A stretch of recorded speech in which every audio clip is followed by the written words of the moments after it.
Take a nice walk, my husband James called out mockingly from the driver's seat, his family laughing along with him.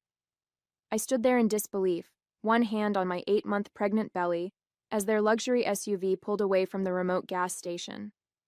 The blazing Florida sun beat down as I watched their taillights disappear, headed toward their beach resort vacation without me. My name is Kayla Thompson, and until that moment, I thought I knew what betrayal felt like. But watching my husband of 3 years abandon his pregnant wife at a gas station in the middle of nowhere, that was a whole new level of cruelty. His mother Diana and sister Ashley were in the back seat, and I could still see their smirking faces as they drove off. It had started as a normal bathroom break during our road trip to Daytona Beach. I'd asked James to wait while I used the restroom, as walking was becoming increasingly difficult in my 3rd trimester. When I came out, I saw them all laughing and pointing at me through the car windows. Before I could reach the vehicle, they drove away, leaving me stranded in the scorching heat. The gas station owner, Tom, an older gentleman with kind eyes, witnessed the whole thing. He immediately brought me inside the air-conditioned store and offered me a cold drink. "I've got security cameras covering the whole property," he said, his voice tight with anger. "What they did, that's not right." I sat in his small office trying to process what had just happened. My phone was in the car, along with my purse and everything else. I was literally stranded with nothing but the sundress I was wearing. Tom's wife, Barbara, who helped run the store, brought me some water and crackers. "I'm calling the local news," Barbara declared, her face flushed with righteous anger. "People need to see this. What kind of man leaves his pregnant wife stranded, and his family laughing about it? This isn't right." I should have felt embarrassed or tried to stop her. Instead, I felt a strange sense of calm wash over me. Let them call the news. Let everyone see exactly what kind of man James Wilson really was. As I rubbed my swollen belly, feeling my baby girl kick, I knew this wasn't just about me anymore. This was about protecting my daughter from a family that thought cruelty was amusing. Looking back, there had been warning signs about James and his family from the beginning. When we first met at a charity gala 3 years ago, James seemed different from his family, kinder, more genuine. He was a corporate executive at Florida Values Insurance, a company that prided itself on traditional family principles. I was a kindergarten teacher who loved my work with children. We fell in love quickly, and despite his family's subtle disapproval, we got married within a year. Diana, my mother-in-law, ran the prestigious Wilson Family Foundation, which organized high-profile charity events in Jacksonville. She never missed an opportunity to remind me that I didn't quite fit into their social circle. "It's sweet that you work with children," she would say, her voice dripping with condescension, though I always hoped James would marry someone more accomplished. Ashley, James's sister, was even worse. She'd orchestrated countless social situations designed to humiliate me, like the time she invited me to a casual lunch that turned out to be a formal charity board meeting, leaving me mortified in my simple sundress among women in designer suits. "Oh, I must have forgotten to mention the dress code," she'd said with a smirk. But James had always defended me, at least in the beginning. That changed when I got pregnant. It was as if a switch flipped in him. Suddenly, he started agreeing with his mother's criticism, laughing at his sister's cruel jokes, and treating me like I was an embarrassment. Tom's voice brought me back to the present. "The news crew will be here in about an hour," he said, checking his phone. "And I've got the security footage ready. Shows everything clear as day." Barbara handed me another bottle of water. "Your hands are shaking, dear. When was the last time you ate?" I realized I'd missed lunch, caught up in the excitement of the trip that was supposed to be our last vacation before the baby came.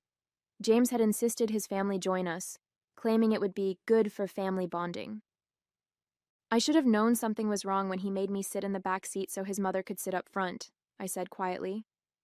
"He said it was because she gets carsick, but they were whispering and laughing the whole time." Barbara's face hardened. "Well, they won't be laughing when everyone sees what they did.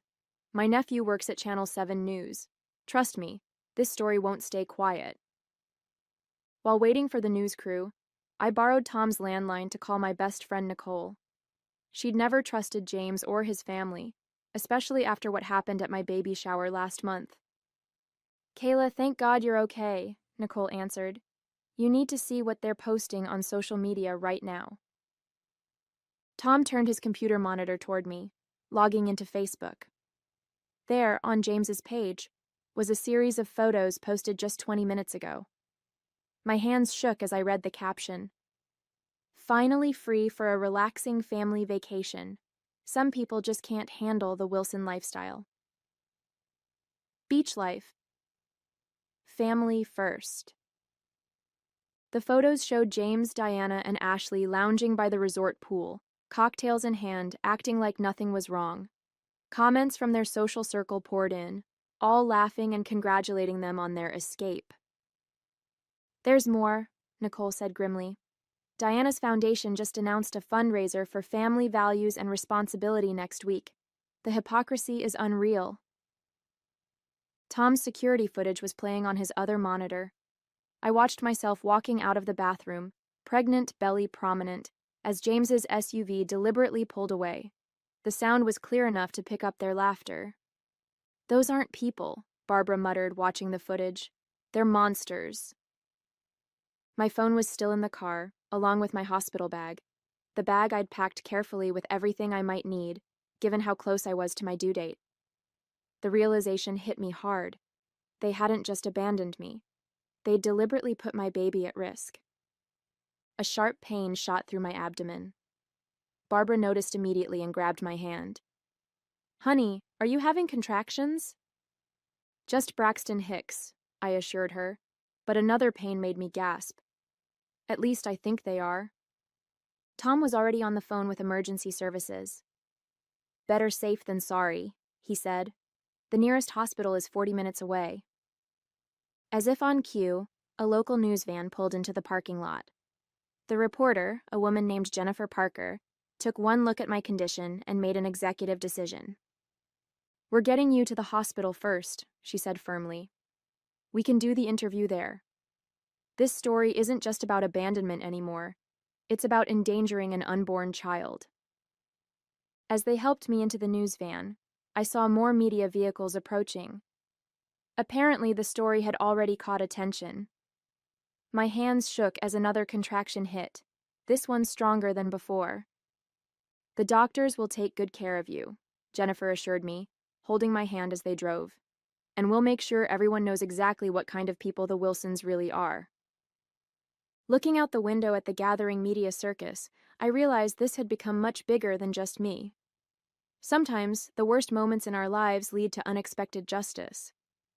The hospital's maternity ward became an unexpected headquarters for what was quickly turning into a viral news story. My contractions had subsided. False labor brought on by stress, the doctors said, but they wanted to keep me overnight for observation. By evening, the security footage from the gas station had hit every major news outlet in Florida. "Mrs. Wilson," a nurse said, poking her head into my room, "there are more reporters asking to speak with you. Should I send them away?" I was about to answer when my phone lit up. Nicole had brought it to me after retrieving it from the resort where James and his family were staying. A staff member had found it in their room and, after seeing the news, reached out to help. "Kayla, turn on Channel 7 now," Nicole urged, her voice urgent. "They're interviewing Diana at the resort." The nurse helped me find the right channel.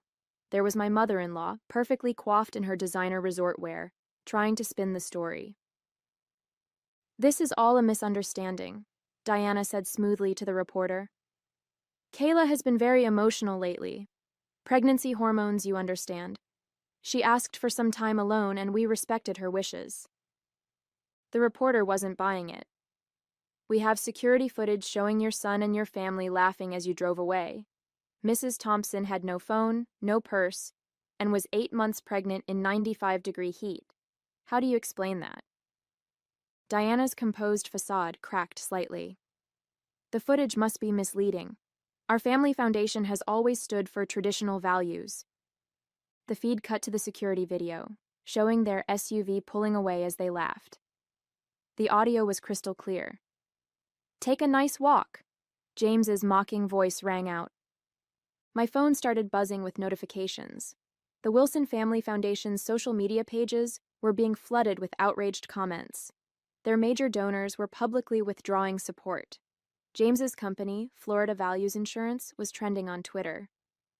"Your story's gone national," Jennifer Parker said, walking into my room with her camera crew. "People are furious. Do you want to make a statement?" I thought about James and his family, probably still lounging by the pool, thinking they were untouchable. I thought about other women who might be trapped in situations with people like them. "Yes," I said, sitting up straighter in the hospital bed. "I want to talk about what happened."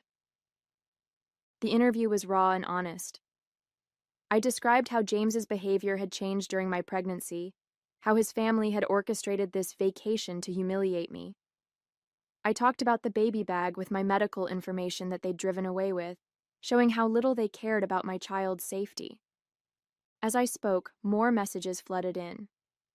James's colleagues were publicly distancing themselves. His company's CEO had released a statement saying they were deeply concerned about the incident and would be reviewing the situation. "Mrs. Thompson," Jennifer said gently, "your story has struck a nerve. Women across the country are sharing similar experiences of emotional abuse and abandonment. You've started a movement." I placed my hand on my belly, feeling my daughter kick. "I'm not doing this for revenge," I said to the camera.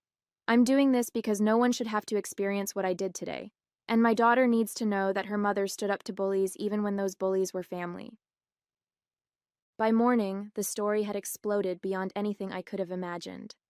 Tom, the gas station owner, appeared on a national morning show, sharing how his security cameras had captured not just the abandonment, but a disturbing conversation before I'd come out of the bathroom. "They were planning it," Tom revealed to millions of viewers. The audio picked up the mother-in-law saying, "This will teach her to embarrass our family." They were laughing about leaving a pregnant woman stranded. Who does that? Nicole rushed into my hospital room, her face flushed with news. "Kayla, you need to see this. Someone leaked emails from Diana's foundation." She held up her tablet, showing me internal communications from the Wilson Family Foundation.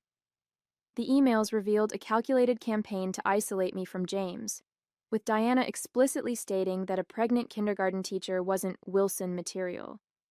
But the real bombshell came from Ashley's leaked texts to James. "Once the baby's born, we'll have grounds to claim she's an unfit mother. Your position at Florida Values Insurance and Mom's Foundation connections will make sure we get custody." The revelation hit me like a physical blow. This wasn't just about humiliating me. They'd been planning to take my baby. "Mrs. Thompson?"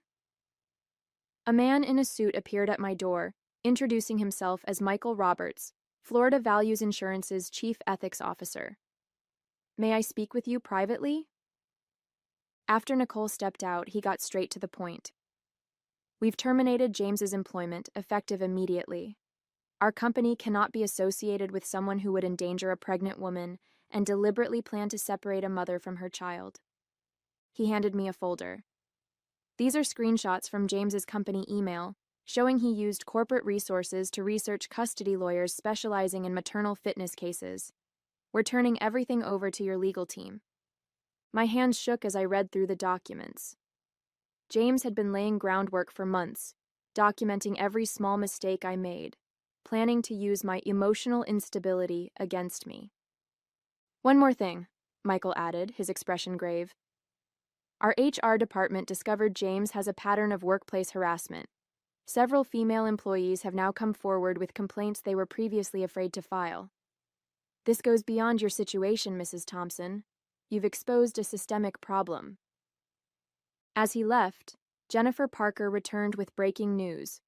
Diana's largest charity partners were publicly cutting ties with the Wilson Family Foundation. The prestigious country club where they held their social events had revoked their membership. Their carefully constructed world of influence was crumbling. "The resort just asked them to leave," Jennifer reported. "Their guests were complaining about sharing space with those horrible people from the news. They're being escorted out as we speak." My phone buzzed. A message from an unknown number. It was from James's assistant at Florida Values Insurance. I saved the dash cam footage from his company car. He and his mother were planning this for weeks. I couldn't stay silent anymore. I looked out my hospital window at the gathering media crews, thinking about how quickly truth can come to light. The Wilsons had planned to destroy me, but their own actions had destroyed themselves instead. The next day brought an unexpected visitor, James's former executive assistant, Amanda, clutching a thick folder and looking nervous. "I can't keep quiet anymore," she said, sinking into the chair beside my hospital bed. "The custody plan? It wasn't just about getting the baby. There's money involved, a lot of it." Amanda spread out documents across my bed, insurance policies, trust fund papers, and financial statements painted a disturbing picture. James and his family had taken out several policies related to my pregnancy, including a substantial life insurance policy I'd never known about. "They were planning to paint you as unstable," Amanda explained, her voice shaking. "The abandonment wasn't just cruelty, it was meant to provoke a stress reaction they could document. If you'd gone into labor at that gas station..." The implications made me feel ill. Nicole, who had been quietly listening, spoke up. "We need to get this to the FBI. This isn't just a viral news story anymore. It's attempted insurance fraud." Jennifer Parker arrived just as we were reviewing the documents. "We need to be careful how we handle this," she advised. "The Wilsons still have powerful friends. They're already trying to spin this as a publicity stunt." As if on cue, my phone lit up with a notification. Diana had posted a video statement on the Foundation's website, tears streaming down her perfectly made-up face. "We only wanted to protect our grandchild," she claimed. "Kayla's erratic behavior had us deeply concerned. We never meant..." The video cut off as another call came in, James himself. After conferring with Jennifer and Amanda, I put it on speaker. "Kayla, baby, please," he begged, his voice honey-sweet. "This has all gotten out of hand. Let's talk privately, work things out. Think about our daughter. She needs her father." I thought about the insurance policies, the custody plans, the calculated cruelty. "You're right, James. She does need her father, just not one who would risk her life for a financial scheme." "What are you talking about?" His voice turned sharp. "Be careful what you say, Kayla. Remember who you're dealing with." "No, James. Remember who you dealt with. A kindergarten teacher who knows how to document everything, who has witnesses, security footage, and now your own paper trail, who has the national media watching every move you make." The line went silent for a moment. When he spoke again, the fake sweetness was gone. "You'll regret this. My family..." "Your family is finished," I cut in. "Check your phone. The FBI just announced an investigation into the Foundation's finances. Apparently someone sent them some very interesting documents." Amanda smiled grimly as she hung up her own phone. "The federal agents just arrived at the motel where they're staying," she reported.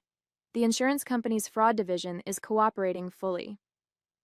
I rubbed my belly, feeling my daughter kick strongly. "She's going to grow up knowing her mother stood up to bullies," I said softly. "That's worth more than any trust fund." Jennifer's camera crew captured the moment the FBI led Diana out of the motel in handcuffs, her perfectly crafted image crumbling as she faced the consequences of her actions. Sometimes justice comes in unexpected ways. 1 week later, I sat in my hospital room cradling my newborn daughter Lily, who had decided to make her entrance 2 weeks early, perfectly healthy and beautiful. The TV mounted on the wall played coverage of the Wilson family's downfall. "Breaking news: federal investigators have uncovered a pattern of insurance fraud at the Wilson Family Foundation," the anchor announced. "Sources say the attempted exploitation of a pregnant woman was just the tip of the iceberg." The footage cut to James being led out of his lawyer's office in handcuffs, no longer the polished executive but a desperate man facing federal charges. Diana's foundation was being dissolved, its assets frozen. Ashley's social connections had evaporated overnight. Tom and Barbara from the gas station had sent flowers, along with a note. "Your daughter has a strong mother. That's worth more than any fancy family name." Nicole helped me adjust Lily's blanket as we watched James's company CEO make a statement. Florida Values Insurance is establishing a fund for victims of domestic manipulation and financial abuse. The seed money comes from the bonus we withdrew from James Wilson upon his termination. I looked down at Lily, sleeping peacefully in my arms. She would grow up knowing her mother's strength, not her father's cruelty. Sometimes the best revenge isn't about getting even, it's about breaking free and building something better from the ashes. 3 months later, I returned to my kindergarten classroom, greeted by supportive parents and administration that had stood by me throughout the ordeal. On my desk sat a framed newspaper article. Gas station abandonment case leads to new state law. The Thompson Protection Act now made it a felony to deliberately abandon a pregnant woman in dangerous conditions. Diana's crocodile tears at her sentencing hadn't swayed the judge, who cited her calculated cruelty in handing down a 5-year sentence for insurance fraud. James and Ashley faced similar consequences for their roles in the scheme. My story had become a catalyst for change. Florida Values Insurance had hired me as a consultant for their new family protection initiatives. The speaking invitations poured in: women's groups, corporate ethics panels, law enforcement training sessions. But my favorite moments were still in my classroom, teaching my young students about kindness and standing up to bullies. Lily thrived, surrounded by love from my real family: Nicole, who became her godmother, Tom and Barbara, who visited regularly, and the countless strangers who had become allies. The Wilson family's social media accounts stayed silent, their once mighty influence reduced to a cautionary tale. Remember, I told a reporter who asked about my message to others, sometimes the worst moments in our lives lead us to our greatest strength. Lily will grow up knowing that her mother didn't just survive, she helped change things for the better.